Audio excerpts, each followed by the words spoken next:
नमस्कार मित्रों, भगवत चर्चा में एक बार फिर आप सबका स्वागत है।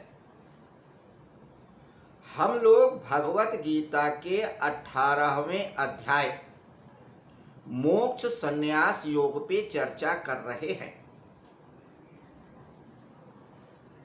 इस अध्याय के 55 श्लोकों तक चर्चा किया है। आज 56वें पे बात करेंगे। इस अध्याय में भगवान श्री कृष्ण से अर्जुन ने त्याग और संन्यास के संदर्भ में पूछा था और कहा था भगवान इसको विस्तार से सही सही समझाएं, और इनडायरेक्ट में अपने कल्याण की बात भी पूछी थी। ये बात उन्होंने दूसरे अध्याय में भी पूछा था, लेकिन यहाँ प्रश्न में छुपा हुआ है और वही बात भगवान श्री कृष्ण इस अध्याय में बता रहे हैं। तो चौथे श्लोक से लेकर के 50वें श्लोक तक भगवान श्री कृष्ण ने इस अध्याय में पूरी भगवत गीता का समअप किया है, संक्षेप किया है। जो जो भी उन्होंने बताया उसको फिर से रिवाइज करने के तरीके को अपनाया और रिवाइज किया। साथ ही अर्जुन के प्रश्नों का उत्तर भी दिया कि त्याग और संन्यास है क्या।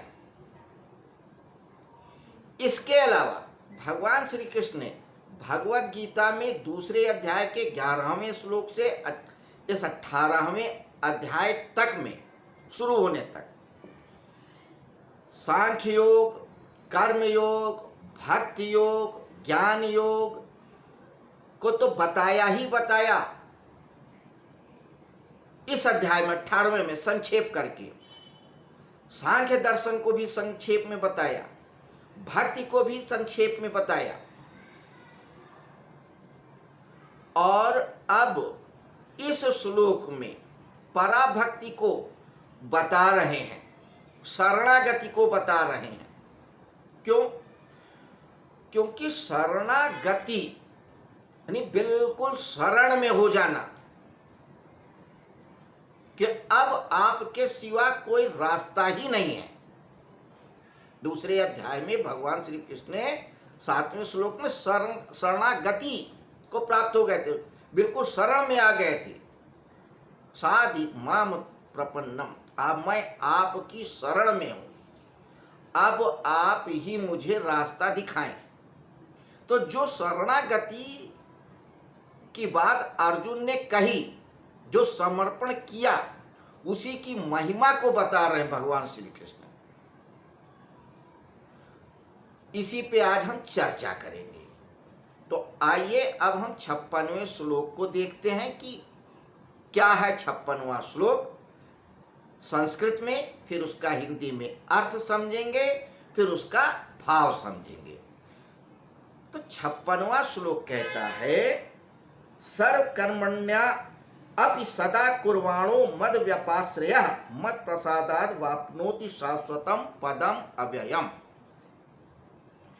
सर्वकर्मण्या अपि सदा कुर्वाणो मद व्यपाश्रयः। मद व्यपाश्रया का अर्थ होता है मेरा आश्रय लेने वाला। मद माने मेरा, आश्रय माने आश्रय, शरण लेने वाला। तो जो मेरी शरण लेता है, सदा सर्वकर्माणि, वह सारे कर्म करता हुआ भी मेरी कृपा से शाश्वत अविनाशी पद को प्राप्त हो जाता है।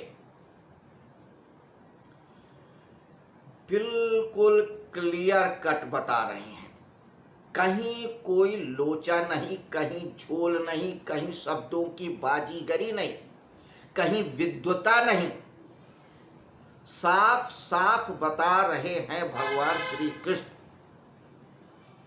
कि अर्जुन सुन लो, जो मेरी शरण गति होता है या हो जाता है, वह सब कर्मों को करते हुए भी मुझको प्राप्त हो जाता है।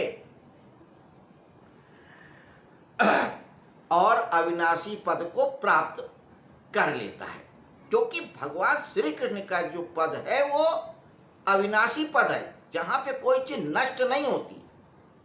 वो मृत्युलोक नहीं है कि आज पैदा हुए तो कल मरेंगे, आज अस्तित्व है तो कल ना अस्तित्व हो जाए, ऐसा कुछ नहीं। वहां पे जो था जो है वही रहेगा, ना कुछ बदला है और ना बदलेगा। तो भगवान श्री कृष्ण कहते हैं तू उसी परम गति को प्राप्त हो जाएगा, तू नहीं, हर व्यक्ति जो मेरी शरण में आ जाएगा। देखिए, ज्ञान योगी भी वहीं पहुंचेगा, कर्म योगी भी वहीं पहुंचेगा, हठ योगी भी वहीं पहुंचेगा। जितने भी मार्ग हैं सब मार्ग वाले वहीं पहुंचेंगे, गंतव्य वही है, परम पद। वो पद जहां पहुंच करके कहीं पहुंचना नहीं होता, जहां जा करके कहीं जाना नहीं होता, वह परम पद है, अल्टीमेट कुर्सी है। वो कोई प्रधानमंत्री की कुर्सी नहीं है कि कल को चुनाव में हार गए तो आप जो है फिर से सड़क पे आ गए, नहीं। वह कोई आईएएस पीसीएस की भी कुर्सी नहीं है कि आज नौकरी कर रहे हैं तो जलवा है, कल को रिटायर हो गए तो फिर वही, ऐसा कुछ नहीं। वो कुर्सी ही ऐसी है कि वहां पे जो पहुंच गया सो पहुंच गया। उस कुर्सी को जिसको पाने के लिए बड़े बड़े संत, बड़े बड़े विद्वान, बड़े बड़े कर्मयोगी, बड़े बड़े धनिक, बड़े बड़े वणिक लालायित रहते हैं। सिर्फ मनुष्य ही नहीं, देवता भी लालायित रहते हैं, गंधर्व भी लालायित रहते हैं, यक्ष और किन्नर भी सोचते रहते हैं। यक्ष, गंधर्व, किन्नर, देवता, इन सब की तो बात ही छोड़ दो। जो असुर होते हैं, राक्षस होते हैं, पिशाच होते हैं, उनके मन में भी कामना होती है कि हम उस परम पद को प्राप्त कर लें। उस परम पद को कहते हैं शरणागति वाला व्यक्ति बड़ी आसानी से पा जाता है। He has nothing to do, उसे कुछ नहीं करना होता है, सिर्फ और सिर्फ अपने अहंकार को अपने इष्ट के सामने रख देना होता है चरणों में, और अपने अस्तित्व को मिला देना होता है उनके अस्तित्व में। अहंकार को रख दोगे तो बाकी तो वो खुद कर लेंगे। कृष्ण शब्द का अर्थ ही होता है जो अपनी तरफ खींच ले, जिसमें आकर्षण शक्ति होती है। कृष्ण आकर्षण, तो जिसमें इतनी आकर्षण शक्ति होती है कि एक बार उसके प्रभाव क्षेत्र में आ गए तो आ गए, फिर वो अपने में मिला के ही छोड़ता है।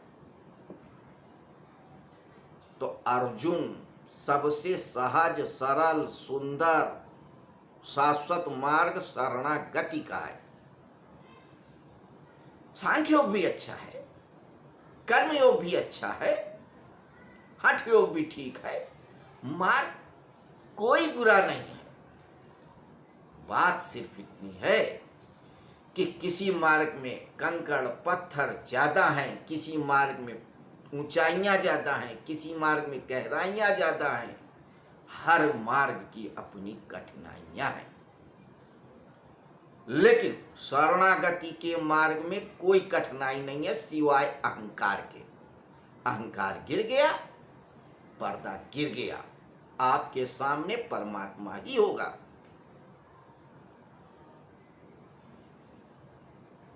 तो यही बता रहे हैं भगवान श्री कृष्ण भगवद गीता के 18वें अध्याय के इस 56वें श्लोक में। इस सूत्र को मंत्र की तरह रट लो।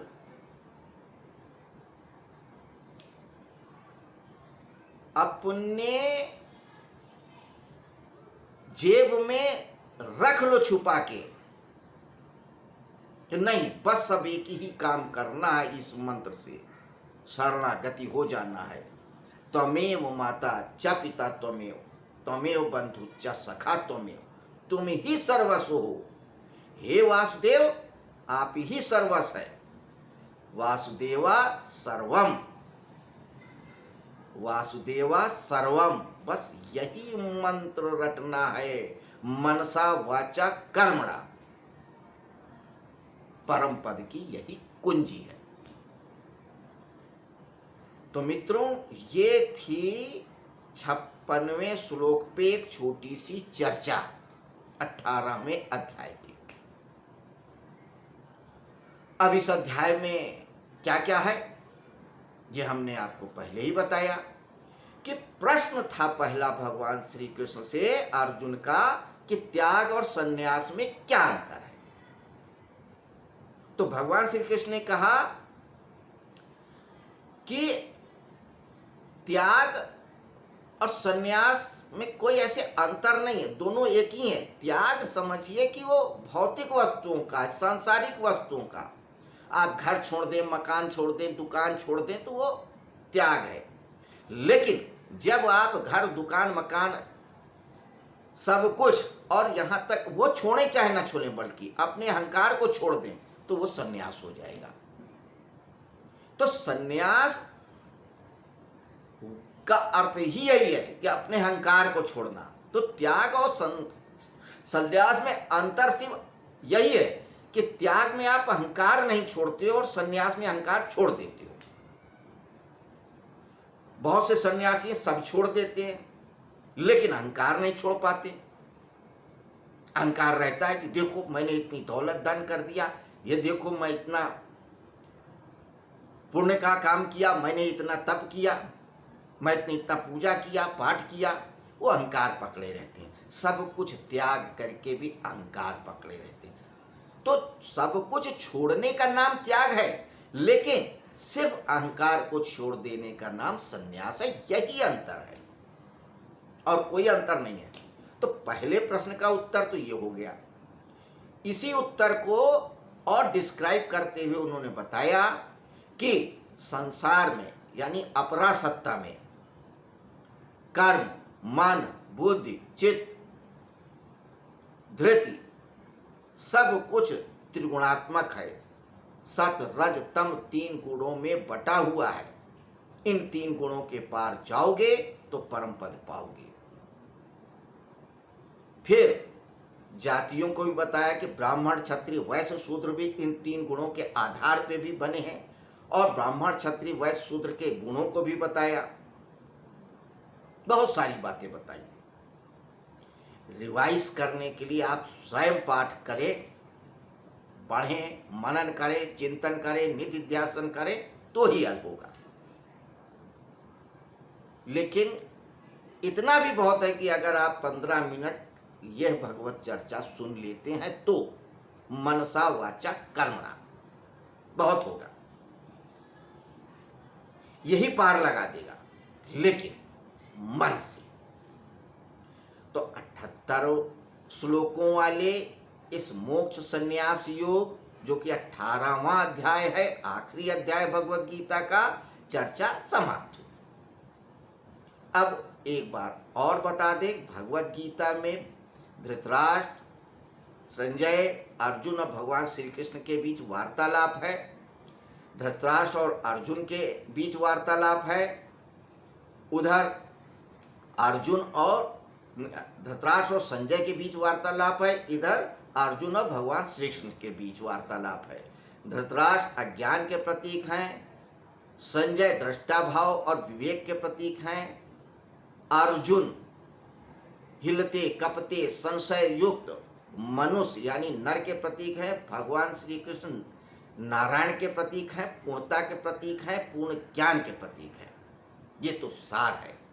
और भगवान श्री कृष्ण मनोवैज्ञानिकों के भी मनोवैज्ञानिक हैं। मनुष्य इसलिए कहलाता है क्योंकि उसके पास मन तत्व है। मन तत्व किसी के पास नहीं है। ऐसा नहीं है कि नहीं है, होता है, मात्रा बहुत कम होती है, नेग्लिजिबल होती है। मन का परसेंटेज सबसे ज्यादा मनुष्य पास है, इसीलिए हमको मनुष्य कहा जाता है। मन एक बहुत